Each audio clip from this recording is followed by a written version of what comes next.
The aircraft's final message was one word, repeated 3 times. STENDEC. STENDEC. STENDEC. Then 11 people vanished into the Andes, and the answer remained buried for half a century. By the end, you'll know what happened to the aircraft called Stardust, why its last transmission baffled experts, and how a moving mountain of ice kept the truth sealed for a generation. On August 2, 1947, a British South American Airways airliner lifted off from Buenos Aires. Its destination was Santiago, Chile. The aircraft was an Avro-Lancastrian named Stardust, a civilian cousin of the Lancaster bomber. It was fast, long-ranged, and flown by men shaped by war. Captain Reginald Cook had thousands of flying hours. His crew included experienced radio operator Dennis Harmer and navigator Donald Checklin. These were not amateurs gambling with unfamiliar machinery. 8 passengers were also aboard. Among them were a Palestinian businessman carrying diamonds sewn into his clothing, a British diplomatic courier traveling with official papers, and a German-born woman returning to Chile. Later, those details would feed theories involving espionage, theft, sabotage, even murder. But on that winter afternoon, nothing appeared unusual. The planned route crossed the Andes, where peaks rose beyond 20,000 feet. Weather reports warned of cloud, but the crew expected to complete the journey in roughly 4 hours. At 5:33 p.m., Stardust contacted Santiago.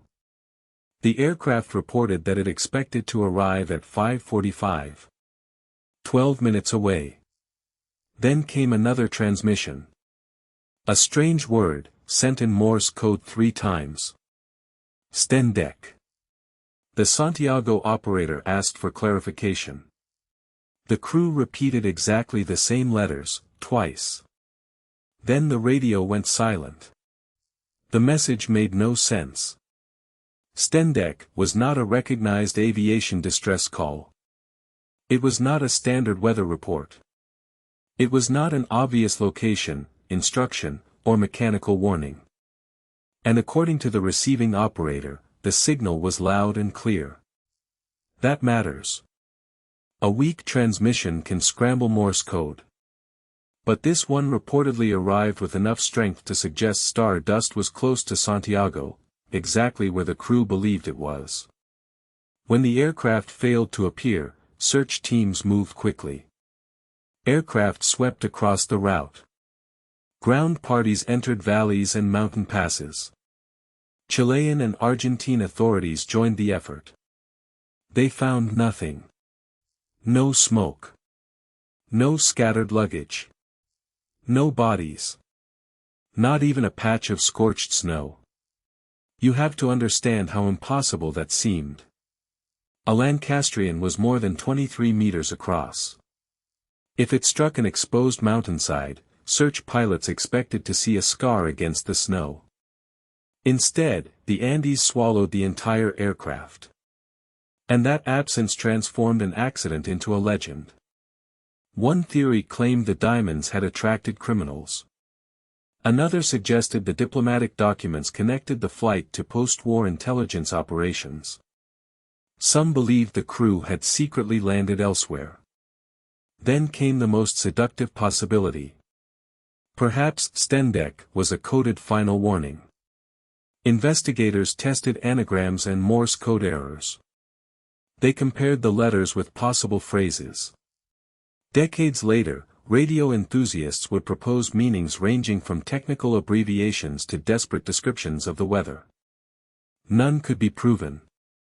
The official investigation reached a brutally simple conclusion: the cause was unknown. The search ended. The papers went into government archives, and Stardust became another file without an ending. But here is what the searchers could not see. The landscape beneath them was not fixed. The Andes were moving. Snow compressed into ice. Ice flowed downhill. Crevasses opened, closed, and folded debris deep inside the glacier. Anything swallowed near the summit could travel invisibly for decades before returning to the surface miles away. In 1947, this possibility was barely considered. Investigators believed star dust may have crossed the mountains too early and descended toward Santiago. Their final radio signal seemed to support that assumption. But high above them, atmospheric conditions were doing something deceptive. Powerful winds were blowing directly against the aircraft. The crew could calculate heading, altitude, and estimated position, but they had no satellite navigation, no inertial guidance system, and no way to see the ground through solid cloud. Their instruments could tell them how fast they were moving through the air. They could not perfectly tell them how slowly they were moving over the Earth. Star dust may have been minutes behind where its crew believed it was. That difference was fatal. But before we get to the impact, you need to understand something even stranger. The first sign of the aircraft did not appear in an archive. It walked out of the ice. In January 1998, 2 Argentine mountaineers were climbing Mount Tupungato. More than 50 years had passed since star dust vanished. On the glacier, they encountered an object that did not belong there. An aircraft engine. An expedition returned to the area. Searchers found pieces of metal, clothing, and human remains spread across the ice.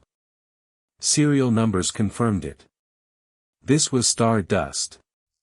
The aircraft had not reached Chile. It had not secretly landed. It had not been hijacked for diamonds or diplomatic papers. It had struck Mount Tupungato at high speed, almost head-on, while still inside cloud. The impact caused an avalanche. Snow and ice swept over the wreckage before it could be seen from the air. Then the glacier absorbed everything. Year after year, the wreck moved slowly downhill beneath the surface. The very force that concealed the crash eventually delivered fragments back into daylight. The mountain had not merely hidden the evidence. It had transported it through time. And now investigators could finally reconstruct the final minutes. Here is the reveal the file could never provide. The crew believed they had already crossed the highest Andes. They had not. The headwind had slowed star dust far more than their calculations indicated. When the crew began descending toward Santiago, an unseen mountain was still directly ahead. At roughly 5:41 p.m., the aircraft struck the glacier. For minutes before its expected arrival. But what about STENDEC? The honest answer is unsettling. No one knows. The radio operator may have intended a different sequence. In Morse code, rapid signals can be misheard, repeated incorrectly, or distorted by atmospheric conditions. Some researchers have tried rearranging the letters. Others have suggested it was an abbreviation known only to the crew. One popular explanation says the letters could have been a badly received version of descent. Another theory links the word to a phrase about severe turbulence and descent. Neither explanation has decisive proof. And that is the crucial distinction. The crash was solved. The message was not. STENDEC remains exactly what the Santiago operator wrote down, a clear, deliberate transmission repeated 3 times moments before 11 people disappeared. The physical mystery spent 50 years under ice. But the final human mystery may be permanent. For decades, the archived investigation seemed to describe an aircraft that had vanished in open air.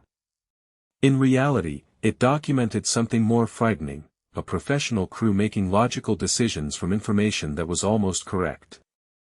Their estimated position was wrong by only a matter of minutes.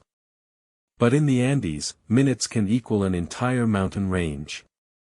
The diamonds, diplomatic courier, and strange transmission made the story sound like a conspiracy. The truth was colder and less forgiving. Wind pushed the aircraft backward. Cloud erased the horizon. A glacier covered the impact. And human imagination filled the empty space. You were never looking at a supernatural disappearance. You were looking at an accident scene still in motion, hidden beneath the searchers as they flew overhead. Stardust proves that history does not always stay buried. Sometimes the landscape keeps the record, moves it, and returns it when everyone who searched has gone. If this broke your brain a little, subscribe.